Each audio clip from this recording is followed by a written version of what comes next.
கர்த்தருடைய நாமத்திற்கு மகிமை உண்டாவதாக. தினமும் ஒரு சிறுகதை. பிரீதா தன் மீன்கள் இருக்கும் கண்ணாடி குவளையை கழுவ விரும்பினாள். அந்த குவளையை கழுவும் வரைக்கும் அந்த அழகிய தங்க நிற மீன்களை எங்கு வைப்பது என்று யோசித்துக் கொண்டிருந்தாள். சரி, குளிக்கும் தொட்டியில் ஒரு அடிக்கு தண்ணீர் நிரப்பி அதில் நீந்த விடுவோம், அது மகிழ்ச்சியாக நீந்தட்டும் என்று விட்டுவிட்டாள்.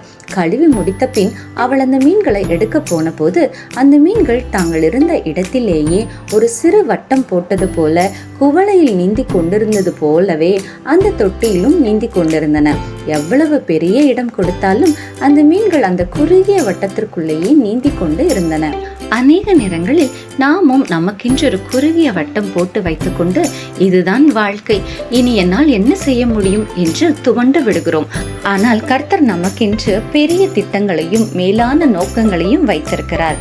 ஆம், வேதத்தில் மீதியானியருக்கு பயந்து போரடித்துக் கொண்டிருந்த கிதியோனை பார்த்து பராக்கிரமசாலியே என்று அழைத்த தேவன் அவனை கொண்டு மாபெரும் ரட்சிப்பையும் உண்டாக்கினார். இன்றும் தேவன் உங்களை குறித்து பெரிய நோக்கத்தை வைத்திருக்கிறார். ஏசாயா 46:11 இவ்வாறு சொல்லுகிறது: என் ஆலோசனையை நிறைவேற்றும் மனுஷனை தூர தேசத்தில் இருந்தும் வரவழைக்கிறவராய் இருக்கிறேன். அதை சொன்னேன், அதை நிறைவேற்றுவேன், அதை திட்டம் பண்ணினேன், அதை செய்து முடிப்பேன் என்று சொல்லியிருக்கிறார். இன்று அவருடைய திட்டத்தை நிறைவேற்றுகிறவர்களாக, ஆலோசனை நிறைவேற்றுகிறவர்களாக உங்களை ஒப்புக் கொடுப்பீர்களா? கர்த்தர் உங்களை கொண்டும் பெரிய காரியத்தை செய்வார். கர்த்தர் இந்த சிறுகதையை ஆசீர்வதிப்பாராக. ஆமேன்.